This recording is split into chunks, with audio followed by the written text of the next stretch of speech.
6월 29일 신앙과 신학사랑방 일요 모임을 시작하도록 하겠습니다.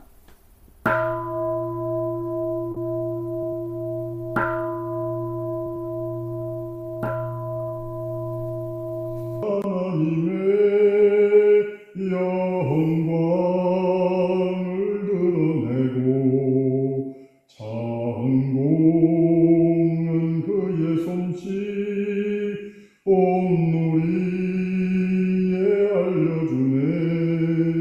낮은 낮에게 말씀을 전해주고 밤은 밤에게 지식을 알려주네. 그 이야기 그 말소리 아무 소리 안 들려도 그 소리 그 말씀 땅끝까지 번져가네.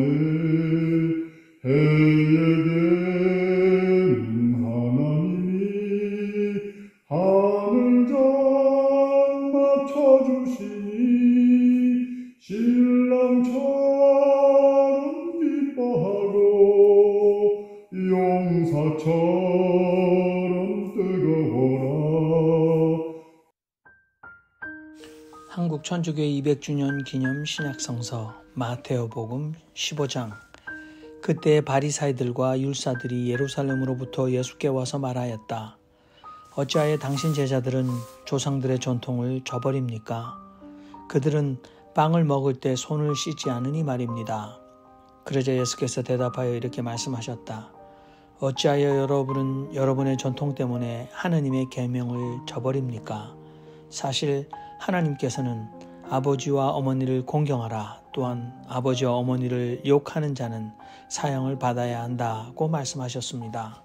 그런데 여러분은 말하기를 아버지나 어머니에게 제게서 공양 받으실 것은 예물입니다 하는 사람은 제 아버지나 제 어머니를 공경하지 않아도 된다고 합니다. 그리하여 여러분의 전통 때문에 여러분은 하나님의 말씀을 무력하게 만듭니다. 위선자들 이사야는 여러분을 두고 잘도 예언했으니 이렇게 말했습니다. 이 백성이 입술로는 나를 공경하지만 그들의 마음은 내게서 멀리 떠나 있도다. 헛되이 나를 흠숭하나니 그들은 사람의 계명을 교리로 가르치는도다. 그리고 예수께서는 군중을 가까이 불러 모아 그들에게 말씀하셨다. 여러분은 듣고 깨달으시오. 입으로 들어가는 것이 사람을 더럽히지 않습니다. 오히려 입에서 나오는 것이야말로 사람을 더럽힙니다. 그때 제자들이 다가와서 예수께 바리사이들이 그 말씀을 듣고 걸려 넘어진 것을 아시는지요? 하고 여쭈었다. 예수께서 대답하여 말씀하셨다. 하늘에 내 아버지께서 심지 않으신 초목은 모두 뽑힐 것입니다. 여러분은 그들을 버려두시오.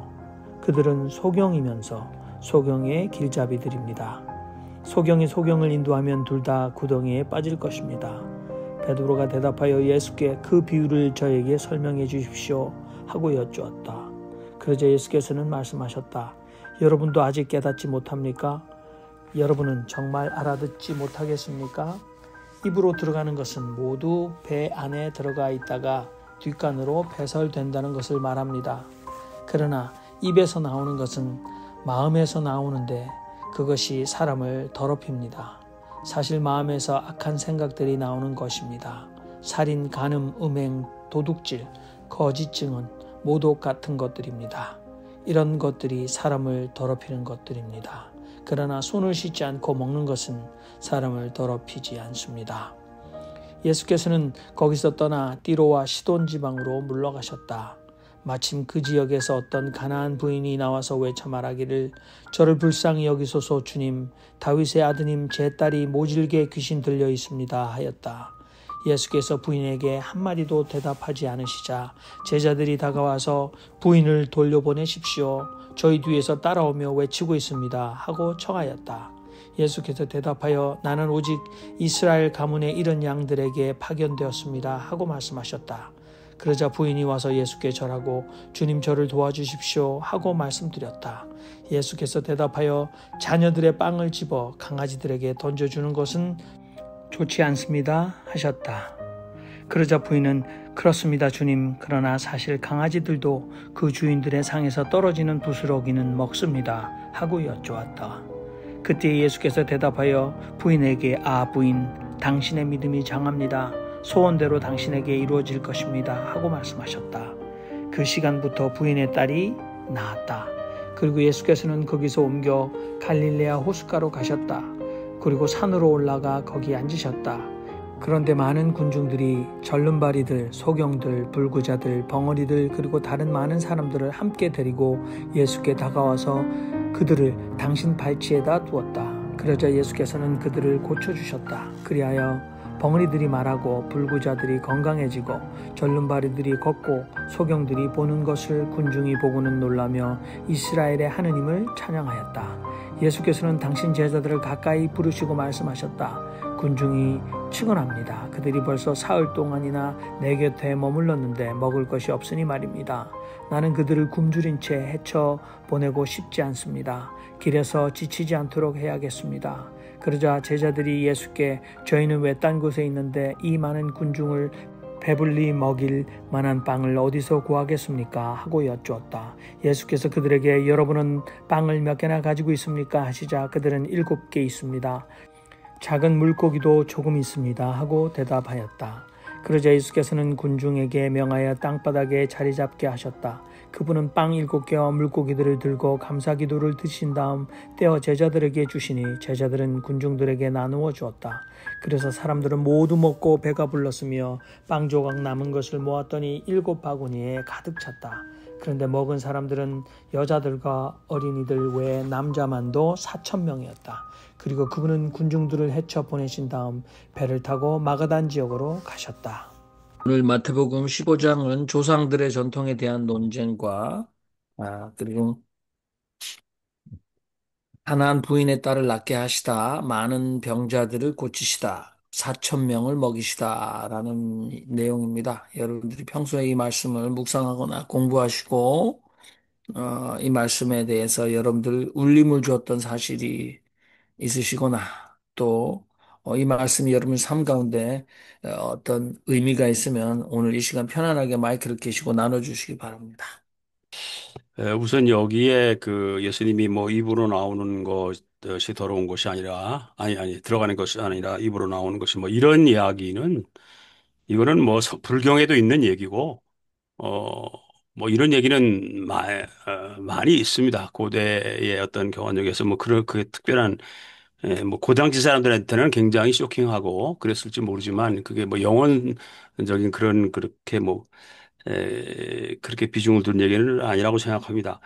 저는 이 마태복음 15장에서 계속 내려오는 대립구도, 그 소위 이제 바리새인 기득권 종교계층과의 그 대립구도에 의해서 나오는 갈등, 어 이제 이것을 봅니다.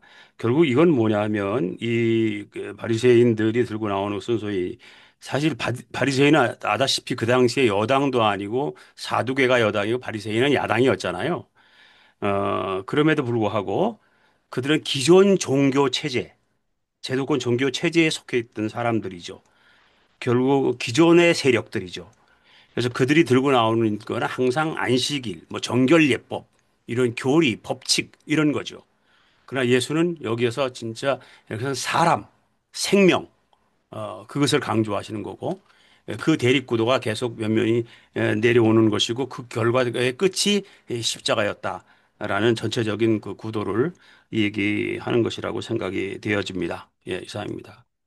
저는 그 이방 여인이 자기 딸을 고쳐달라 하는 거기에 예수가 개 얘기를 하면서 여자를 개 취급을 했다. 뭐 이런 식의 그것을 처음 읽었을 때 너무 쇼크를 받았어요. 예수님 어떻게 그랬을까? 근데 결국은 지금은 쇼크보다는 그럴 수밖에 없었던 예수의 입장, 바리새파 사람들 앞에서 그 사람을 고쳤다가는 예수는 금방 그 자리에서 붙잡혀 가르판이죠. 그런데 결국은 그러지를 못하고 걔 지급할 수밖에 없었다. 그렇지만은 그 사람의 믿음으로 딸내미는 낳았다. 거기에서 더 어떻게 보면 은혜를 받았습니다. 결국은 예수의 선교라 하는 것이 그렇게 쉬운 거 아니었다 하는 것이 제가 그 해석하는 중요한 점입니다. 그, 그러니까 십계명하고의 그 문제도 결국은 그런 차원에서 봐야 하지 않겠는가. 하나님의 법을 넣고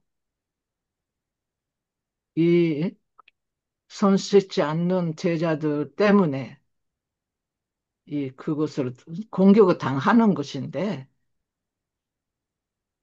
그래서 오히려 입에서 나오는 것이 더 더럽다 하는 얘기를 하시는 예수님 뭐 지혜도 대단하시지만은 그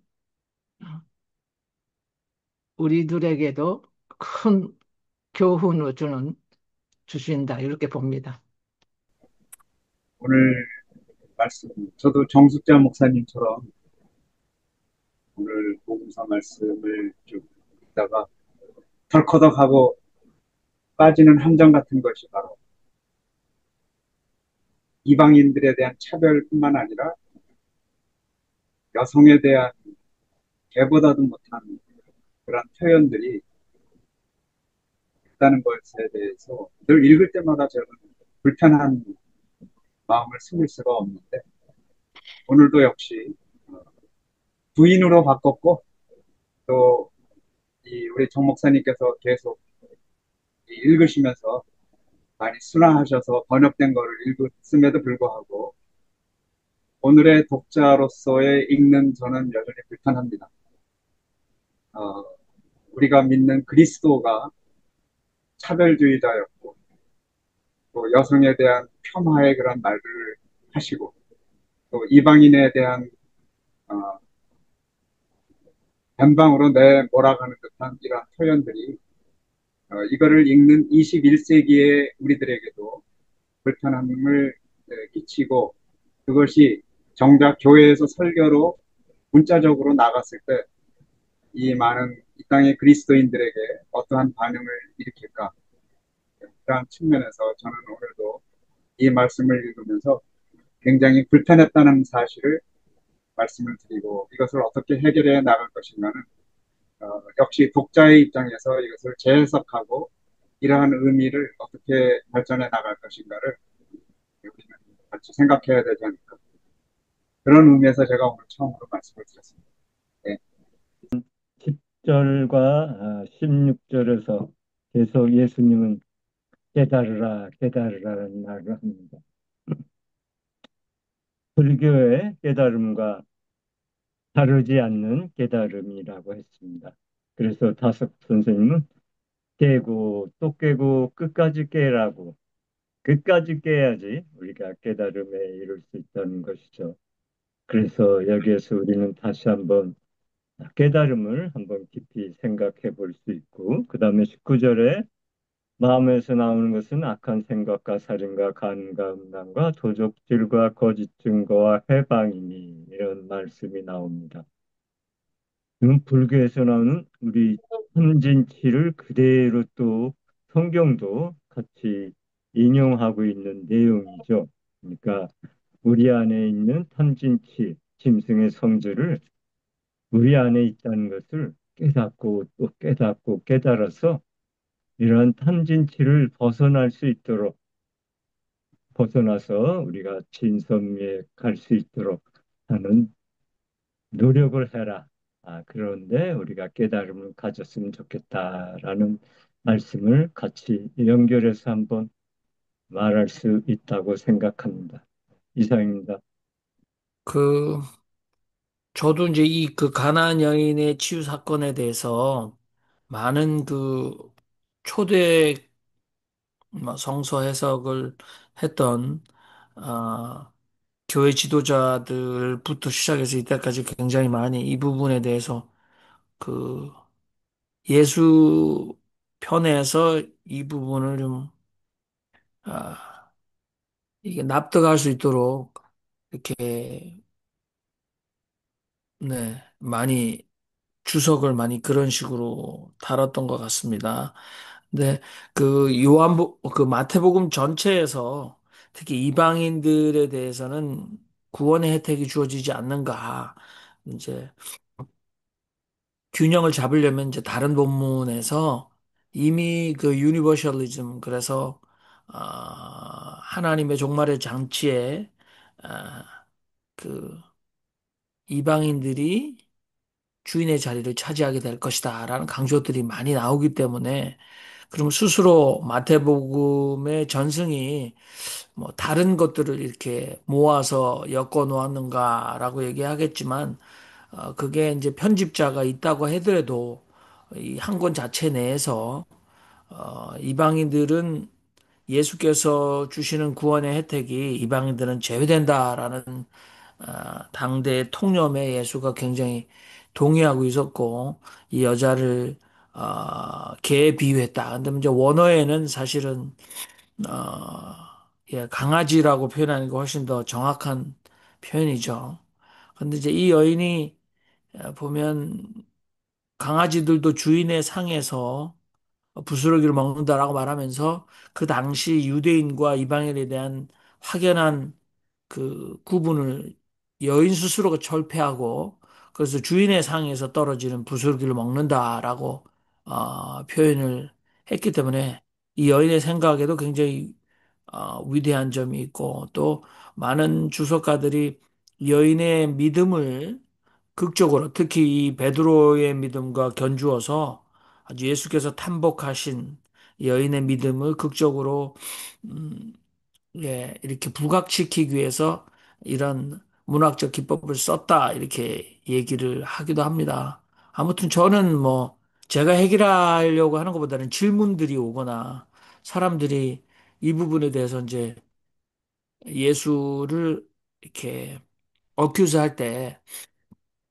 뭐 여성 차별주의자였다. 그리고 또 선민 사상에 뭐그 조금 강하게 나가면 선민사상이 찌든 예수도 시대적 한계에 갇혀진 인물이었다. 이렇게 얼마든지 말할 수 있겠죠. 근데 이제 그걸 어느 정도 동의해야 할 겁니다. 뭐 성경 규절을 내 마음대로 바꿀 수 없고 또 예수 여기에 마태 이 저자가 표현한 예수는 시대적 생각에 때로는 한계를 극복하지 못하는 부분이 분명히 있는 건 사실인 것 같아요.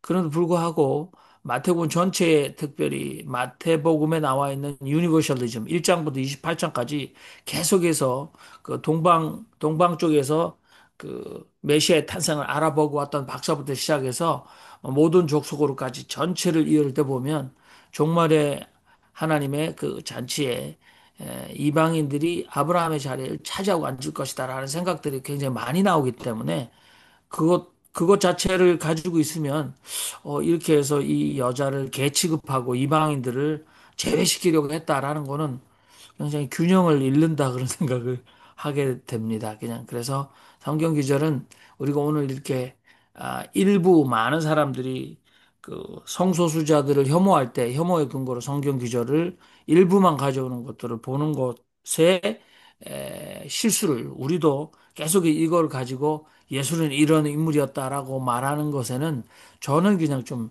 주저스럽다. 그리고 전체를 놓고 봤을 때에 이 부분은 어떤 문학적 기법으로 드라마틱하게 이야기를 전개하는가라고 볼 수밖에 없지 않겠는가. 뭐 그런 변호를 좀 해보게 됩니다. 이 가난 여자 딸이 귀신이 들려가지고 이 얼마나 힘들었겠는가.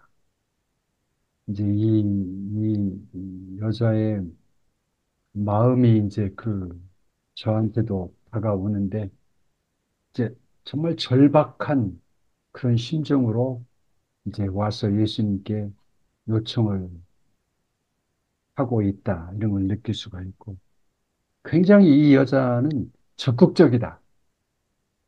처음에 이스라엘 집 잃어버린 양 유에는 버림을 보내심을 받지 아니했다. 처음에 이제 거절을 하잖아요. 근데 그 개들 강아지들도 주인이 던져주는 부스러기를 먹으니까 부스러기라도 좀 주십시오. 굉장히 적극적이다. 이 여성은 그리고 에이 안 줄라면 말어 이런 게 아니라 이제 굉장히 겸손하다. 겸손한 여자. 그래서 결국 소원이 이루어졌다. 이제 그 이렇게 성경 말씀을 이제 다 자기 자리에서 이렇게 읽고 이해를 하는데 이렇게 얘기를 들어보면 그 이제 얘기하는 우리가 각자 얘기하는 그 자리가 느껴져요. 네? 우리 정수점 목사님 자리, 삶의 자리, 또 정영일 목사님 미국에서 이렇게 삶의 자리 이런 게 이제 느껴지는데 저는 네팔에서 이 히말라야에서 이 성경을 읽고 있잖아요. 이 네팔 에, 크리스찬들은 굉장히 가난하고 절박하고 집도 없고 일자리도 없고 그런 처지에서 교회 나와서 막 기도하고 뜨겁게 막 부르짖고 매달리고 그러니까 이제 기적도 일어나고 이제 이러는데 저는 이렇게 그 네팔 이 선교의 자리에서 이 말씀을 이제 읽고 이해를 하고 있습니다. 감사합니다. 그다음에 오늘 이 본문 말씀을 또 통과시키려면 여러분 말씀을 다 안 하셔도 좋습니다. 자, 오늘 마태복음 15장 특별히 예수께서 이 예법, 정결례, 특히 그 종교적 율례, 정결례를 뛰어넘는 예수님의 그 대립과 그리고 예수님의 아주 파격적인 성서 해석 그것과 그 이방 여인 가나안 여자의 믿음, 특별히 마태복음에 나오는 이 백부장과 이 가나안 여자의 그 예수님의 칭찬과 믿음, 그리고 전후에 있는 우리가 구분했던 14장과 16장에 나오는 베드로의 약한 믿음과 견주어서 지금 윤정수 목사님께서 말씀하신 대로 굉장한 칭찬받을 만한 그 요청, 믿음, 끈질김. 특별히 또 백부장과도 다릅니다. 우리 집에 오지 않으셔도 됩니다라고 말했지만 이 여인이 적극적으로 예수님의 개입과 요청을 요구하는 것들은 우리에게 그 이 여인의 자세를 통해서 우리가 큰 믿음을 가질 수 있다. 그러나 여전히 예수님께서 왜 이스라엘에게 우선권을 주고 계신가에 대해서는 조금 우리가 조금 더 연구해 봐야 된다. 그런 결론이 나는 것 같습니다. 근데 제가 했던 좋습니다. 예수님이 말, 목사님, 제가 예수님이 그러신 했던 건 얘기는 아니고 이 이제 마태 공동체가 그렇게 얘기를 하는 거지 예수님이 그렇게 생각했던 건 아니죠. 아니, 네. 제가 지금 한마디 하고 싶은 것은요. 제가 얘기한 바리새파하고의 대립이 그 자리에서 만들어지면은요. 예수의 선교는 기록이 안 갑니다. 3년간은 예수가 선교를 하셔야 하는데 그것을요. 본인이 바리새파 사람들하고의 대립이 없는 방법으로 고치게 될 수 있는 것이잖아요. 그러니까 그것을 나는 그 사람을 좋게 대하지는 않았다. 그렇지만 그 사람이, 그 여자가 얼마나 똑똑하냐. 아마 예를 들면은 똑똑하냐.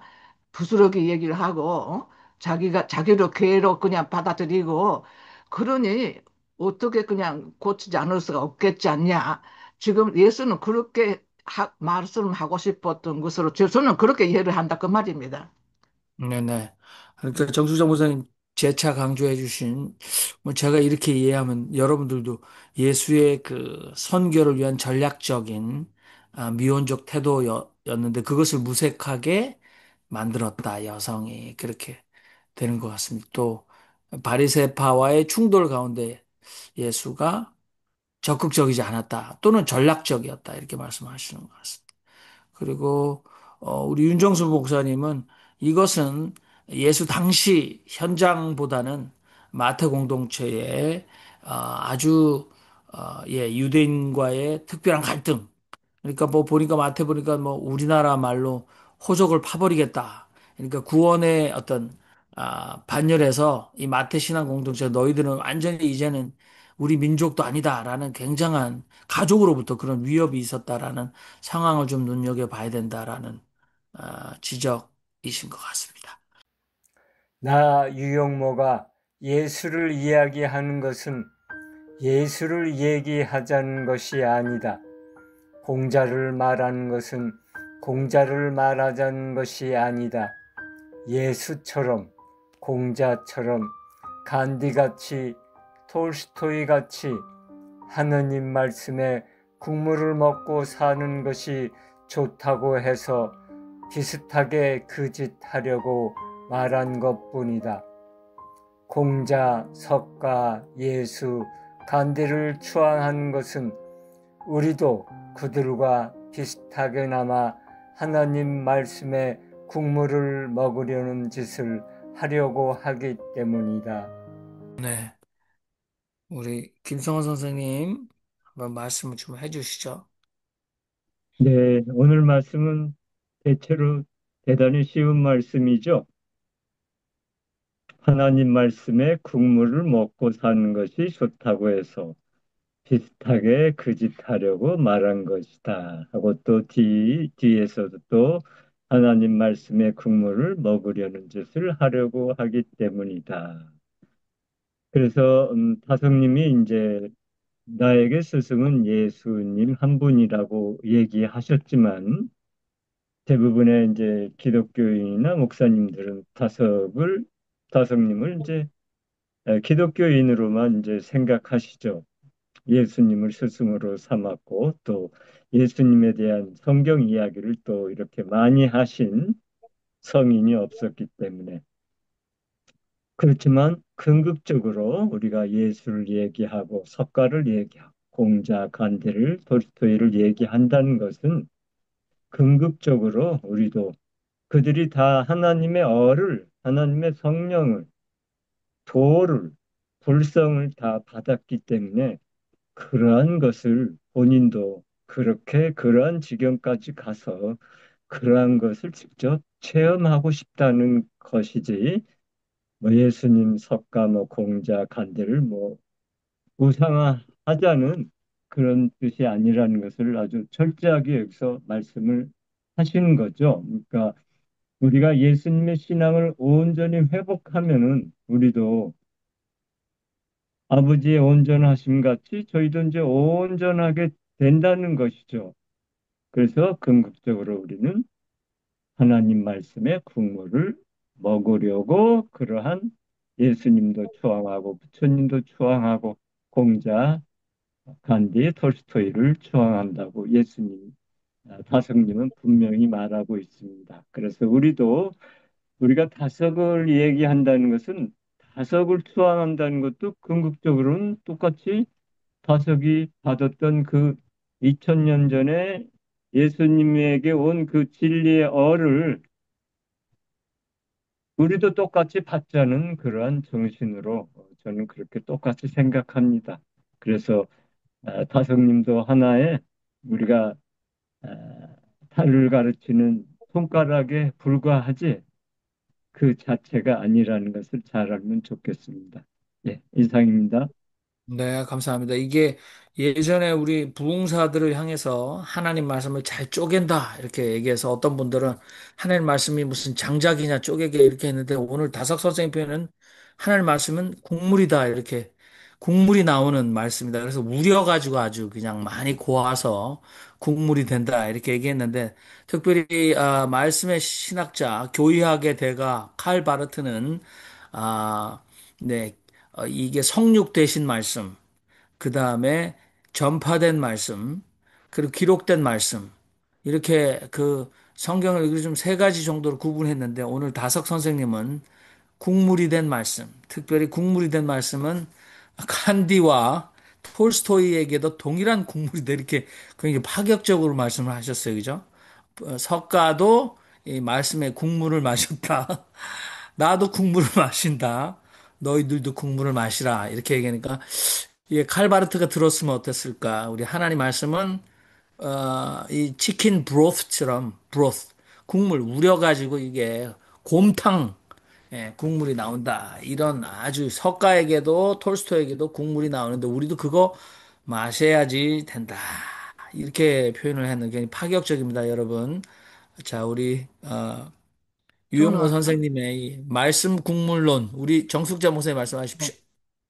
저는 그것으로 끝내면은 우리가 안 되지 않겠는가 생각하는 것은요.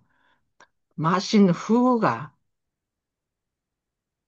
그 근물 자체가 그 하나님의 말씀이 우리 몸 속에 들어와서 우리 몸으로 몸 몸에 몸과 우리 자신이 그그 그 근물하고 우리는 이미 이 몸속에서 하나가 되어버리는까지 그것을 정말로 얘기하고 싶었던 거 아닌가. 그러니까 우리는 그냥 마시기만 하고 그다음에 어디로 갔는지 그것이 어디로 그냥 들어갔는지 뭔지 말하자면은 전혀 마시지 않았던 전하고 같이 산다면은 그 의미는 전혀 없는 거 아닌가.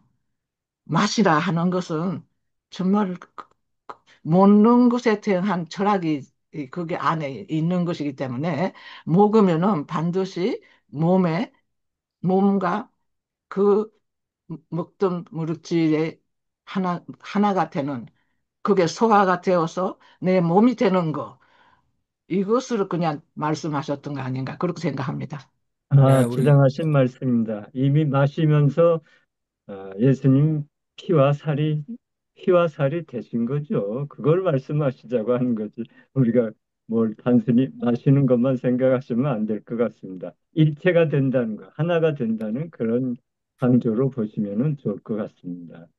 네, 그래서 저는 사실은 여기서 그 다석 선생님이 그 짓 하려고 하고 국물을 먹으려는 짓을 하려고 이렇게 계속 짓으로 써가지고 나쁜 짓, 요렇게만 이 어감이 되잖아요. 근데 이제 그 짓 하려고 이제 난 한다. 근데 이제 우리 정숙장 목사님은 이게 말씀의 국물을 먹고 사는 것. 그래서 저는 정수장 목사님 생각이 제 귀에는 이 먹사니즘, 이거 먹고 살아야 된다. 그 다음에 잘사니즘. 요거 이재명 대통령이 표현한 먹사니즘과 잘사니즘을 통전해서 합했어요. 국물을 마시는 것은 잘 살기 위해서다. 그러니까 말씀을 먹고 살아라. 먹사니즘이 결국은 먹으면 피가 되고 살이 돼서 잘사니즘으로 연결된다. 일단 마셔봐라. 이렇게 정숙장 선생님 강조를 해주셨습니다. 감사합니다. 예. 여러분, 우리 윤정수 목사님 마이크 키셨기 때문에 편안하게 좀 말씀하십시오. 그러니까 우리 이용모 선생님도 이제 하나님 말씀의 국물을 먹고 이제 이렇게 그렇게 이런 그 깨달음의 글들을 썼잖아요. 말씀의 국물을 먹고 나온 게 이제 이런 글이니까 그 우리도 이제 말씀의 국물을 먹고 내가 말씀의 맛을 보고 또 그 힘을 얻고 먹어서 힘을 얻고 그 경험과 체험을 통해서 이제 나오는 그것이 필요하다. 유영무 선생님도 그걸 이제 했으니까 저는 이제 저는 이제 목사니까 이제 설교를 해야 되는데 말씀을 전해야 되는데 이제 내가 말씀을 먹고 그리고 그 나를 통해서 내 경험 또 공부 이 현장 생각 이 역사 속에서 하나님께서 이 내가 말씀을 먹고 나를 통해서 나온 말씀이 설교다. 저는 그렇게 생각을 하고, 이 설교를 잘 해야 되는데, 죽을 때까지 목사는 설교를 해야 되니까, 이제 나를 통해서, 나라는 프리즘을 통해서 이렇게 하나님이 나에게 주시는 말씀을 이렇게 전하는데, 이제 유영모 선생님의 이런 그런 국물 먹고 나온 이런 것도 굉장히 도움이 되고, 이게 또 여러분들 얘기를 이렇게 듣고, 또 내가 이 현장에서 이제 말씀을 내가 읽고 듣고 먹고 체험하고 이런 걸 통해서 또 성도들에게 나눠주고, 이제 이렇게 내가 먹고 나온 그 말씀이 필요하다. 누가 신학자가 뭐 어쩌고 저 주석이 이게 아니고, 이제 그런 것이 있는데, 내가 내 삶 속에서 어떻게 그 말씀을 먹고 체험하고 나라는 프리즘을 통과해서 나오는 그 말씀이 무언가, 이 얘기를 이제 해야 된다. 저는 그렇게 생각합니다. 감사합니다. 제가 말씀드리겠습니다. 제가 이제 30년 전에 미국 왔을 때, 한 33년 됐는데, 이제 과일 가게, 야채 가게를 하시는 집사님이 아예 오셨다고 환영한다고 이렇게 과일 종합 선물 세트를 이렇게 싸서 주셨어요. 그래서 미국 과일들이 있어서 제가 보니까 막 큼직큼직하고 달기도 엄청 달고 그래서 뭐 미국 포도, 오렌지를 다 먹었는데 그 중에 맨 끝에까지 안 먹고 남겨둔 게 하나 있었어요. 아보카도였어요. 근데 저거는 꺼먹게 생기고 울퉁불퉁한데 저거는 어떻게 먹어야 되나. 뭐 평생 안 먹어본 거거든요. 근데 맨 마지막까지 남겨뒀어요. 그래 나중에 이것도 먹어야지 하고 이제 이렇게 잘랐는데 안에 큰 씨도 있고 노란 색깔의 그게 그래서 과육이 있어서 과육을 먹었더니 이거는 달거나 뭐 상큼하거나 이게 계란 노른자처럼 이렇게 맛이 어떻게 고소한데 이상하다. 그래가지고 제가 안 먹었어요. 먹다가 말았어요. 근데 그 말은 제가 존경하는 안소니 드멜로 신부님이 이 세상의 지혜를 모아놓는데 거기 보면 네 맛 남이 봐주랴 이런 얘기가 있더라고요. 그러니까 그게 뭐냐면 먹어봐야지 되는 거죠. 근데 남이 먹은 거, 야, 아보카도 맛이 이런 맛이지. 아무거나 찝찝하면서 계란 노른자처럼 또 부드러운데 고소하고, 그 남이 먹은 맛인. 안 먹어본 사람이 그거, 야, 아보카도 맛이란 하고 설교를 하면 그 남이 먹은 맛이라는 거죠. 그러니까 윤정선 목사님 말씀에 제가 동의를 하면서 그렇게 설교하는 사람은 앵무새다. 앵무새가 인간 말 흉내내서 안녕하세요 하지만 앵무새잖아요. 근데 우리 주변에는 앵무새 소리를 내는 목사들이 너무 많다. 그래서 저는 다석 선생님은 분명히 국물 맛을 보셨을 거다. 근데 아직까지 나는 다석 선생님 이런 맛이라고 하시는데 하면서 난 못 먹어봤다. 이런 생각을 저는 스스로 하면서 나도 반드시 국물 맛을 좀 보고 나는 먹어봤습니다. 라는 사람이 돼야 되겠다. 그런 생각이 들었습니다. 예, 다른 분 우리 김성봉 목사님 오늘 손을 안 드시는데 김성봉 목사님 좀 어떻게 국물 맛을 좀 보셨는지 한번 여쭤보고 싶네요. 자, 김성봉 목사님. 네, 이거를 어저께 김성원 목사님이 에, 카톡방에 글을 올리셨을 때 읽고, 어, 결국에는 말씀대로 사는 것이 중요한 것이지, 어, 그런 걸 아무리 이야기한다고 해봐야 예수가 무슨 저희가 있고, 간디가 무슨 소용이 있고, 공자가 무슨 소용이 있고, 부처가 무슨 소용이 있는 것인가. 그렇게 그 말씀, 그거를 그렇게 내 몸으로 살아내는 거, 그렇게 사는 게 그게 중요한 거 아닙니까? 그런 생각을 좀 해봤습니다. 어, 아무리 좋은 이야기, 뭐, 아주 속된 말로 쌈박한 이야기라 할지라도 내가 그렇게 살지 못하면 아무 소용없는 거 아니겠어요? 예, 이게 지금 목사들이 설교에서 지금 가장 큰 문제가 뭔고 하니 삼삼하고 박식한 이야기는 하는데 귀는 즐겁게 할지 몰라도 그렇게 살아내질 못하기 때문에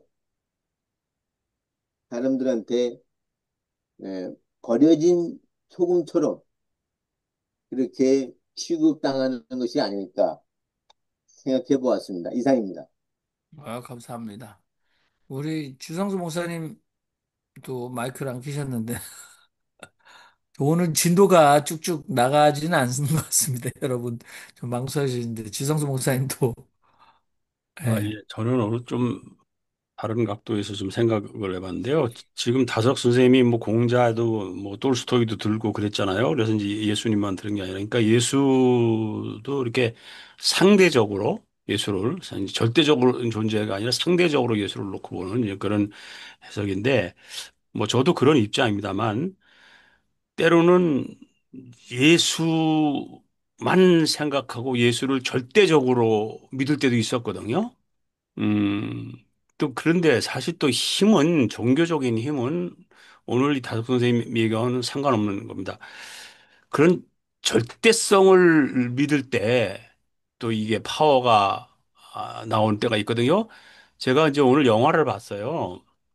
그 무명이라는 영화를 봤습니다. 무명. 무명이라는 영화를 왜 봤냐면 극장까지 찾아가서 어저께 갔다가 갔더니 안 해가지고 와가지고 오늘 또 가서 그냥 응? 인터넷에 하는 걸로 돼 있었는데 오늘 또 가서 봤는데 그 극장이 또 그런 게 있더라고요. 롯데 시네마는 이렇게 누워서 보도록 되어 있더라고요. 딱 이렇게 완전 누워서 그렇게 그 2천 원씩 더 비싸더라고요. 그게 좌석이. 보통 누르면 비행기 이 그 저 비즈니스석처럼 쫙 누워가지고 폭신하게 생전 처음 봤어요 그런 거를. 근데 큰 극장에 우리 집 사람하고 저 둘만 봤어요. 근데 요즘 뭐요 극장 잘 안 오더라고요. 근데 특히 이 영화는 기독교 영화니까 내용이 뭐냐면 뭐 꼭 한 번쯤 보셨으면 좋겠어요. 나중에 정수선 목사님 보시고 토론 한번 해보자고 제가 말씀드렸는데 일본 사람이 두 사람이 한국에 선교를 하러 온 겁니다. 그 얘기예요. 그래서 한국을 불쌍히 생각하고 정말 예수의 마음으로 와서 선교한 그런 얘기인데 저는 전혀 감동은 받지 않았습니다. 다만 하여튼 그분들이 그렇게 할 수 있었던 것은 그 왜 감동받지 않았냐면 영화가 제3자의 냉정한 시각으로 한 것이 아니라 그냥 막 어떻게든지 그냥 응? 그 선교 영화의 특징이 있잖아요. 막 감동을 주려고 애쓰는. 그러니까 밀양 같은 영화가 그렇게 접근하면 뭔가 생각할 거리를 던지는 거잖아요. 근데 보통 선교 영화는 그냥 막 그냥 울고 짜고 해가지고 어떻게든지 그냥 감동을 주려고 하는 그런 그 영화적으로 보면 아주 유치한 영화인데 여하튼 그건 믿음으로 만들었으니까요. 근데 스토리는 어떻게 그 당시에 일본 사람이 예? 그 한국의 조선의 현실을 갖다가 가슴 아파하고 뭐해서 와서 자기의 인생을 바쳐서 그렇게 선교를 할 수 있었는가? 이거는 그야말로 예수에 대한 절대적인 그 영향력, 예수가 자기를 감동시킨 그런 거 아니면 이건 좀 불가능했다. 그것만은 분명하더라고요. 그래서 우리 신앙은 때로는 좀 폭넓게 생각하기 위해서 상대적인 그런 사고를 하는 것도 필요하지만 때로는 아주 예수에 대한 어떤 절대적인 그런 믿음, 그런 것도 필요하지 않나. 오늘 그런 생각을 해봤습니다. 네, 좋습니다. 우리 다른 분들도 말씀하시기 바랍니다. 그 어저께 사실은 우리 여기 이병석 장로님이 사우스 캐롤라이나에 살고 계신데 아드님이 그 MIT랑 하버드에서 연구원으로 공부를 하셨어요. 그리고 지금 그 존스 홉킨스 대학의 의대에 의과대학과 또 박사학위를 한꺼번에 하는 프로그램에 또 전역 장학생으로 그래서 아버지께서 어머니와 함께 그 태권도 도장에서 사용하는 큰 미니 버스, 밴이죠. 그걸 가지고 이삿짐을 다 나르고 내려가시면서 이제 보스턴에서 출발해서 저 밑으로 볼티모어까지 가셔야 되는데 뉴저지 스탑바이 하시면서 저를 짧게 만나고 가셨어요. 그래서 지금 병리라고 되는데 아마 이병석 장로님. 운전하시면서 그냥 켜놓고 계신 것 같기도 합니다만, 아무튼, 둘째 아드님이랑 또 사모님과 이병석 장로님, 이렇게 뵐 수 있었습니다. 아무튼 뭐 말씀하시면 좋을 것 같고요. 다른 분들 말씀 안 하신 분들은 이 다석 선생님, 이렇게 하나님 말씀의 국물, 그리고 톨스토이 공자 석가, 이렇게 말씀하셨는데, 우리 지성수 목사님은 결국은 상대를 인정하는 것은 또한 상대성은 절대성을 강조하는 것일 수도 있다. 그래서 우리 지성수 목사님께서 잘 알고 계시는 우리 이현주 목사님께서는 어렸을 때는 우리 아버지만 있는 줄 알았더니 내가 철이 드니까 남의 아버지도 있구나.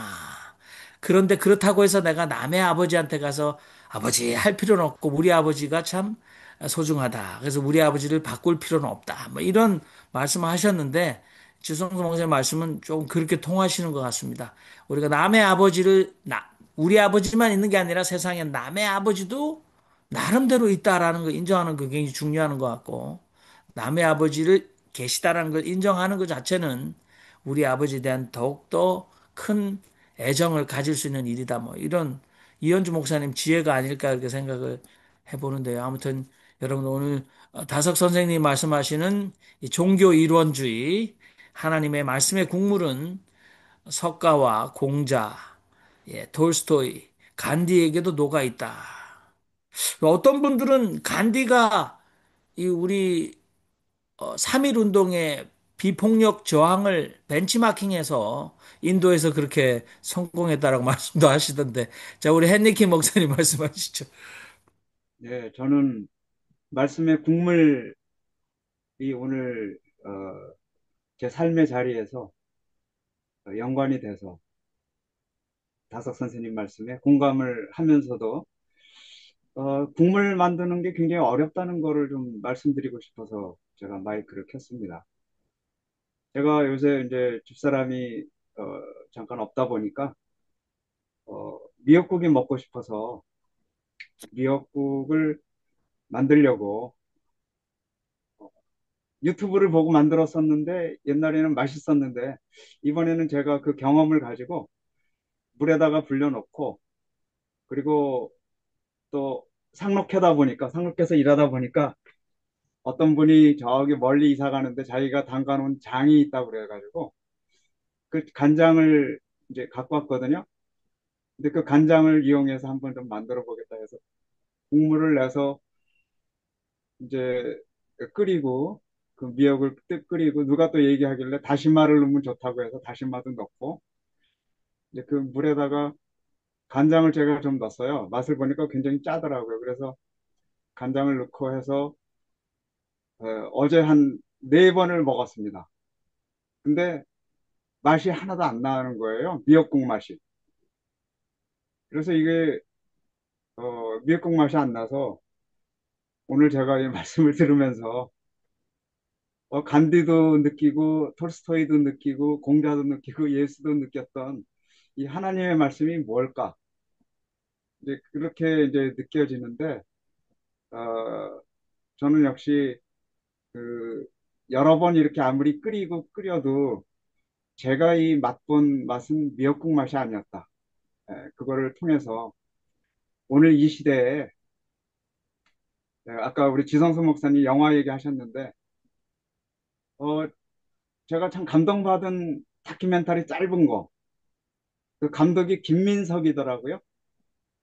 김민석 감독 무슨 다큐멘터리였는데 그거를 보면서 저는 뭔가 쫙 하는 것이 느껴졌어요.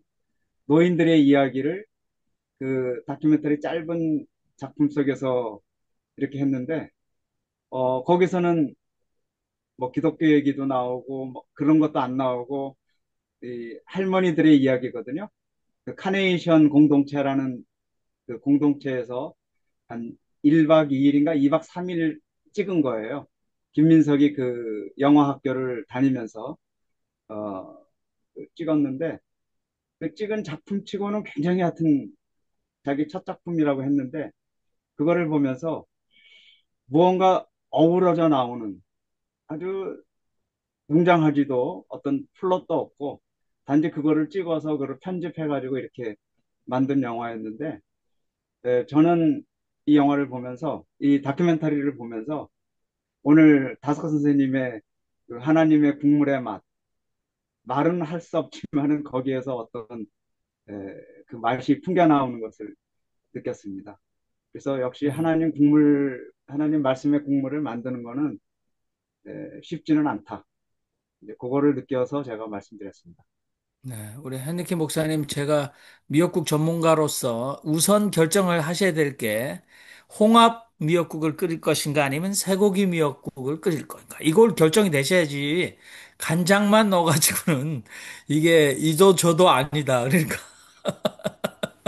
저는 주로 홍합 미역국을 잘합니다. 그러나 소고기 미역국도 잘하면 아주 맛있는데 아무튼 다음부터는 그 연구를 요즘에 유튜브 보면 잘 되는데 아무튼 고생하셨습니다.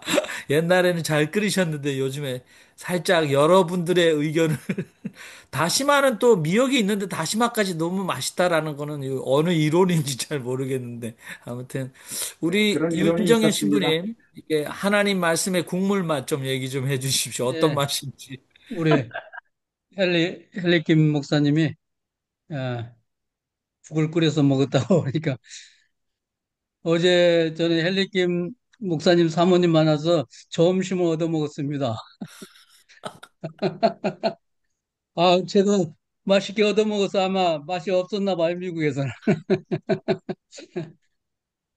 예, 아, 저는 이제 다성님 말씀에 하느님의 국물 그 얘기를 들으니까 그 다석 선생님이 한글놀이 할 때 푹이라는 글자가 있어요. 그리고 그거를 뒤집어서 눕이라고 써지고 한글로 하면서 그걸 회전시키면 같은 말이 돼요. 푹자가 푹눕 이렇게 한 바퀴 설명해 주셔도 같은 자예요.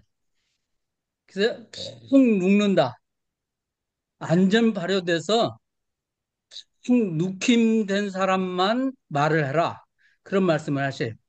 그러니까 남의 얘기 듣지 말고 앵무새 노릇 다니고 완전히 눅혀가지고 자기 국물이 돼서 나오는 소리가 제 소리다 이제 하시는 건데 그것이 이제 발전하면 푸름으로 나가요. 그러니까 묻고 불리고 그리고 자꾸 그걸 생각하고 입에 넣고 아무리 딱딱한 떡도 계속 물고 있으면 저절로 풀리니 푸름 그게 묵혀라. 야, 그런 거하고 연관된 것 같고 그게 물은 수 아니에요. 한자로 불은 화란 말이에요. 그리고 풀은 목이에요. 나무. 그러니까 물과 불을 우리가 받고 해와 비를 먹고 우리가 초목이 되는 게 다 연관돼서 그래서 미움 푸름 피우 이렇게 모든 걸 연관돼서 쑥 눌고 묵혀가지고 이렇게 말씀을 하시는데 그것도 한글놀이에서 나오는 근데 하느님 국물도 이렇게 푹 눅혀야 막 술술술 내 입에서 나오겠구나. 내 몸과 피가 돼가지고 나오겠구나. 이분이 대단한, 타성님이 대단한 영성을 가지고 있다. 이렇게 오늘 얘기 들으면서 느꼈습니다. 고맙습니다. 네, 아유 감사합니다. 우리 김성공 목사님 마이크 키시고 마이크 안 드셨어요. 신부님, 국자를, 국자를 뒤집으면 논이 되는 거 아니겠습니까? 예, 맞아요. 그 같지. 예. 예. 논, 국. 그, 그 논이 무슨 의미가 있다고 그러시는 거죠?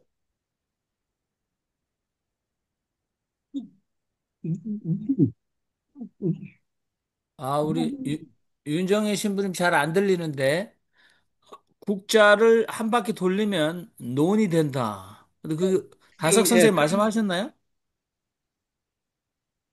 그런 논리로 한글 놀이를 하셨어요. 푹자를 이렇게 돌리면 눕이 되잖아요. 푹 논, 누기는 그와 같이 논. 예, 국자 논과 서로 연관되는 하여튼 한글을 자유자재로 가지고 노셨어요, 이분이. 네. 근데 지금 김성국 목사님 윤정희 신부님은 푹 고운다 할 때 푹을 완전히 하면 눕이 된다 그러니까 예, 푹 묵이는 거. 발효돼야 된다. 예, 눕혀야 발효된 된다. 거. 이렇게. 예. 예. 푹하고 누하고 같은, 네. 예, 그러니까 국이랑 논보다는 푹 눕.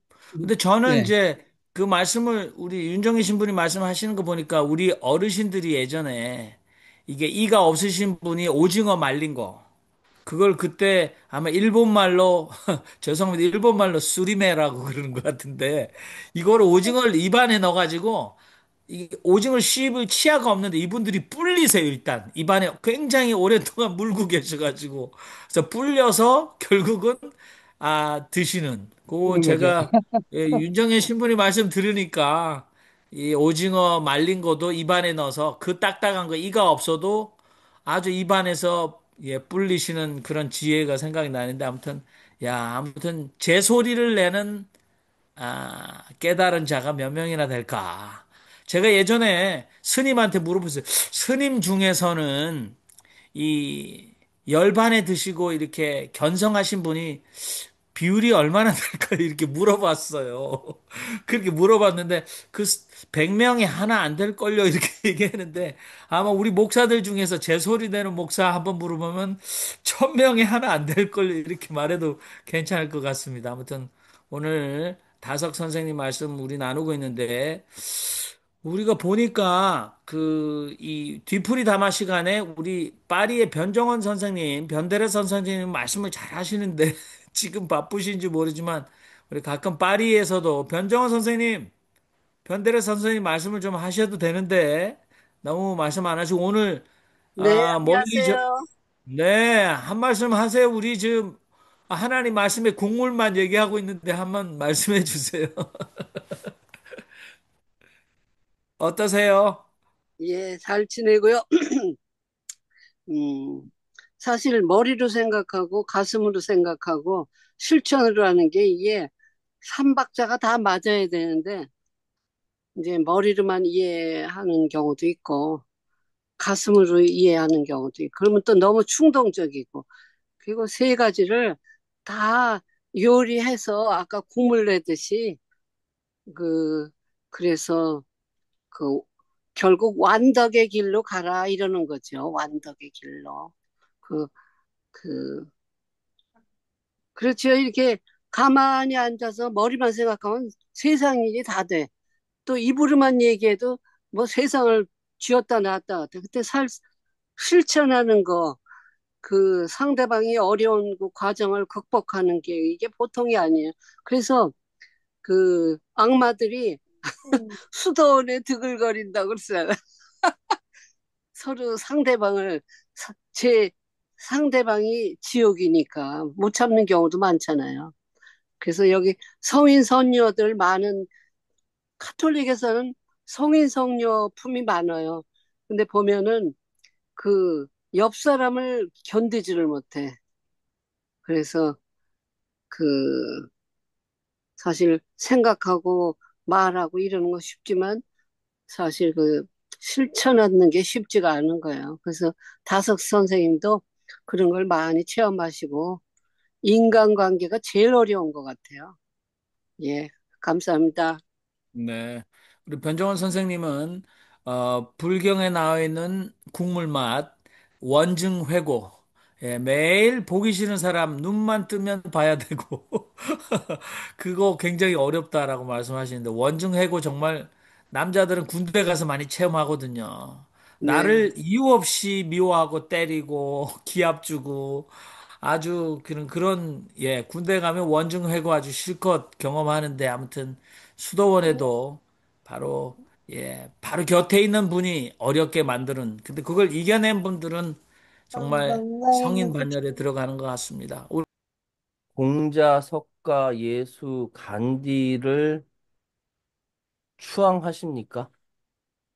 어, 우리 사람들은 공자, 석가, 예수, 간디를 추앙도 안 하는 것 같아요. 공자, 석가, 예수, 간디, 톨스토이를 추앙만 해도 돈을 섬기지 않고 예, 다른 거 섬기지 않고 하느님 섬기는 것 같습니다. 성, 제대로 추앙합시다. 예, 감사합니다. 네. 윤정현 신부님께서 글자 놀이를 하신다고 그래서 제가 이 고음국이라는 게 있어요. 고음국. 네. 그, 어, 고음국. 이 많이 과가지고 만든 국. 곰탕. 곰탕과 같은 그런 고음국이 있는데 그걸 뒤집어서 이렇게 보니까 논문이더라고요. 그래서 어, 김건희가 생각났습니다. 네. 네.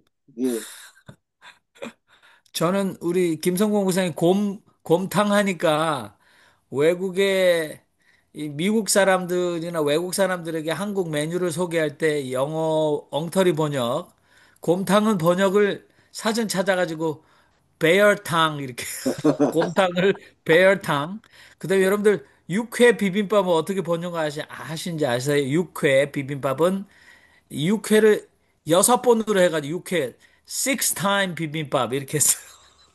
네, 아무튼 우리 놀이 재밌습니다. 식스타임 비빔밥 우리 윤정현 신부님 재밌어 하시는 것 같은데 아무튼 감사합니다. 자, 우리 시간이 이제 1시간 네, 1시간 10분 지났습니다. 오늘 말씀 잘 나눠주셔서 감사하고요. 자, 지금은 우리가 또 마음을 좀 한번 정돈하면서 기도하는 시간을 갖도록 하겠습니다. 여러분, 음, 삶 가운데 하나님의 간섭과 개입이 절박하게 필요한 문제, 또는 여러분들 마음을 괴롭히는 고민 또는 하나님 앞에 감사해야 될 일들을 우리가 한마디씩 기도하도록 하겠습니다. 살아계신 하나님 두고 온 조국 대한민국의 국민 주권 시대 새로운 대통령이 선출되고 이제 미뤄왔던 내란 종식 또 헌정 질서를 세우기 위하여 많은 일들이 일어나고 있는데 조급하기도 하고 또 안타깝기도 합니다. 하나님 이 모든 일 가운데 하나님이 보호하사 우리나라 만세라는 우리의 신앙 고백이 있을 수 있도록 하나님 국민들에게 지혜와 인내와 또 지지를 하나님 허락하여 주시옵소서. 아멘. 우리 모순적인 이 사회 속에서 진실을 추구하며 살아가는 모든 이들을 위로하여 주시옵소서.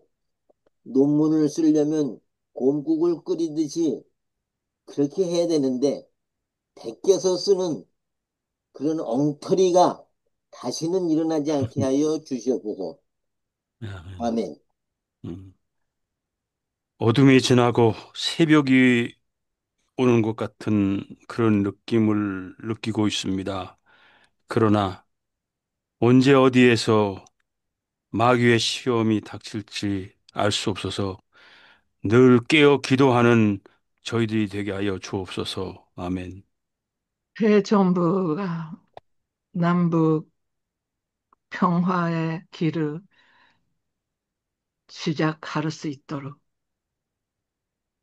모든 사람들이 기도하고 있습니다.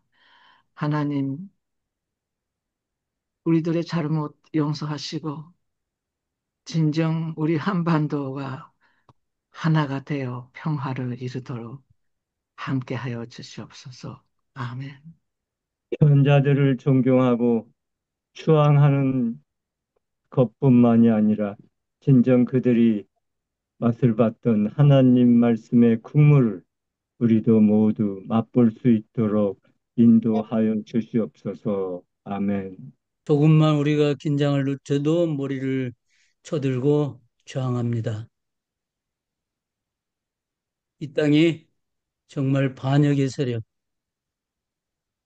정리할 수 있게 도와주소서. 아멘. 아멘. 하나님, 이 미국의 트럼프로 인해서 피해를 보는 약자들, 변방으로 몰린 자들이 너무도 많이 주변에 있습니다. 어, 이 정책이 불법인 것을 모두가 다 참, 알고 주님 하나님의 공의의 말씀으로 정말 하나가 되는 이 다양성이 있는 미국 사회가 될 수 있도록 이끌어 주시고 함께하여 주시옵소서. 아멘.